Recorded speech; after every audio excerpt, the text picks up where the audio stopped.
ପୁରୀର ଆକାଶକୁ ଛୁଇଁଥିବା ଏକ ଦିବ୍ୟ ଚିହ୍ନ। ମନ୍ଦିର ଶିଖର ଉପରେ ଥିବା ଏକ ବିଶାଳ ଧାତୁର ଚକ୍ର। ଯେଉଁ ଦିଗରୁ ଦେଖନ୍ତୁ ଲାଗେ ସେ ଆପଣଙ୍କ ଦିଗକୁ ମୁହଁ କରିଛି ବୋଲି।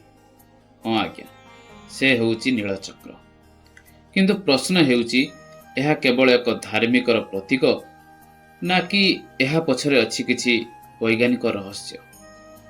ଆସନ୍ତୁ ଆମେ ଖୋଲିବା ଏହି ଦିବ୍ୟ ଚକ୍ରର ସତ୍ୟ। ନୀଳଚକ୍ର ଅବସ୍ଥିତ ହେଇଛି ଆପଣଙ୍କ ଜଗନ୍ନାଥ ମନ୍ଦିରର ଶିଖର ଉପରେ। ଉଚ୍ଚତା ଆପଣଙ୍କୁ ପ୍ରାୟ 65 ମିଟର ଉପରେ ଆପଣଙ୍କୁ ଦେଖିବା ପାଇଁ ମିଳିବ ଏବଂ ଓଜନ ତାର ପାଖାପାଖି ଆନୁମାନିକ 1 ଟନ୍ ପାଖାପାଖି ହେବ। ଆଉ ଏହା 8 ଧାତୁ ମାନେ 8 ପ୍ରକାର ଧାତୁର ମିଶ୍ରଣରେ ସେଟା ତିଆରି। ଆଉ 8ଟି କିରଣ ସହିତ ଚକ୍ରର ଆକୃତି ରହିଛି। ଏହାକୁ ବିଶେଷ କରି ବିଷ୍ଣୁଙ୍କର ସୁଦର୍ଶନ ଚକ୍ରର ପ୍ରତୀକ ଭାବରେ ମାନା ଯାଇଥାଏ। ଏଥିରେ ବୈଜ୍ଞାନିକ ଦୃଷ୍ଟିକୋଣ କ'ଣ ଅଛି? ଆମେ ଯେଉଁ ଦିଗରୁ ଦେଖୁ ନୀଳଚକ୍ର ଆପଣଙ୍କ ଦିଗକୁ ଥିବା ଭଳି ଲାଗେ। ଏହାର କାରଣ କ'ଣ? ଏହାର କାରଣ ହେଉଛି ବୈଜ୍ଞାନିକ ଦୃଷ୍ଟିକୋଣରୁ ଚକ୍ର ସମଶିତ ମାନେ ସିମେଟ୍ରିକାଲ ହେଇଥିବାରୁ ଏହା ଆମକୁ ସବୁଆଡ଼ୁ ଗୋଟେ ଟାଇପ୍ର ଦେଖାଯାଏ। ଆଉ ଉଚ୍ଚତା ଯେହେତୁ ବହୁତ ଅଧିକ, ତେଣୁକରି ଆମକୁ ସେଇଭଳିଆ ଦେଖାଇଥାଏ। ଆଉ ପଛରେ ଖୋଲା ଆକାଶ ଆଉ ପ୍ରସ୍ପେକ୍ଟିଭ ଜିଓମେଟ୍ରି ଯୋଗୁଁ ଦୃଷ୍ଟିକୋଣ ଯୋଗୁଁ ଆମକୁ ଏହା ପ୍ରସ୍ପେକ୍ଟିଭ ଇଲ୍ୟୁଜନ ଟାଇପ୍ର କ୍ରିଏଟ୍ ହେଇଥାଏ। ଅପ୍ଟିକାଲ ଇଲ୍ୟୁଜନ ଇଫେକ୍ଟ କୁହାଯାଏ, ଯାହାଦ୍ୱାରା କି ଆମକୁ ଗୋଟେ ଟାଇପ୍ର ଦେଖାଯାଏ, ଆମ ଆଡ଼କୁ ମୁହଁ କରିଛି ବୋଲି ଦେଖାଯାଇଥାଏ। ଦ୍ୱିତୀୟ କଥା ହେଲା ଅଷ୍ଟଧାତୁର ବୈଜ୍ଞାନିକ ମହତ୍ତ୍ୱ କ'ଣ ଅଛି? ଅଷ୍ଟଧାତୁର ମିଶ୍ରଣ ମତଲବ ସେଥିରେ କ'ଣ କ'ଣ ଅଛି ନା ସୁନା, ରୂପା, ତାମ୍ବା, ଲୁହା, ସୀସା, ଜିଙ୍କ ଆଉ ଟିନ୍। ଏହିସବୁ ପଦାର୍ଥ ମିଶିକି, ଏହି ଧାତୁ ମିଶିକି ସେହି ଚକ୍ରଟି ତିଆରି ହେଇଛି। ଏହାର ବୈଜ୍ଞାନିକ କାରଣ କ'ଣ ରହିଛି? ଏହାର ବୈଜ୍ଞାନିକ କାରଣ କୁହାଯାଏ ଯେ ବଜ୍ରପାତ ରୋକିବାରେ ସେ ସାହାଯ୍ୟକାରୀ ହେଇଥାଏ। ବର୍ଷା ଆଉ ଲୁଣିଆ ପବନକୁ ସେ ଟିକେଇ ପାରିଥାଏ। ଆଉ ଯେତିକ ବଜ୍ରପାତ ଆସିଥାଏ ସବୁକିଛି ଆବଜର୍ଭ କରିକି ସେ ତଳକୁ ଦେଇଥାଏ।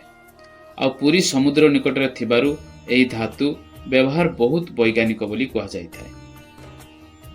କେତେକ ଗବେଷକମାନେ ମାନନ୍ତି ଯେ ନୀଳଚକ୍ର ଏକ ପ୍ରାଚୀନ ଲାଇଟିଂ କଣ୍ଡକ୍ଟର ଭାବରେ କାମ କରିଥାଇପାରେ।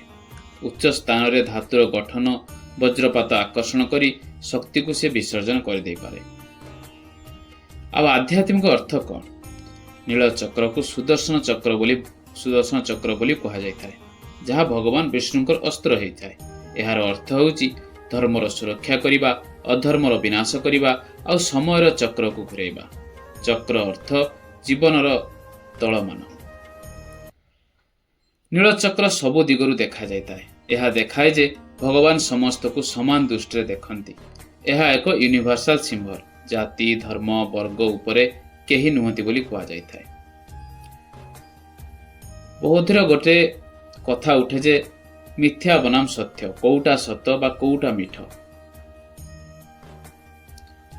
ମିଥ୍ୟା ହେଉଛି ନୀଳଚକ୍ର ଦିଗ ବଦଳାଏ ବୋଲି। ସତ୍ୟଟା ହେଲା ଯେ ପ୍ରସ୍ପେକ୍ଟିଭ ଇଫେକ୍ଟ ଯୋଗୁଁ ଆମକୁ ସେମିତି ଦେଖାଇଥାଏ।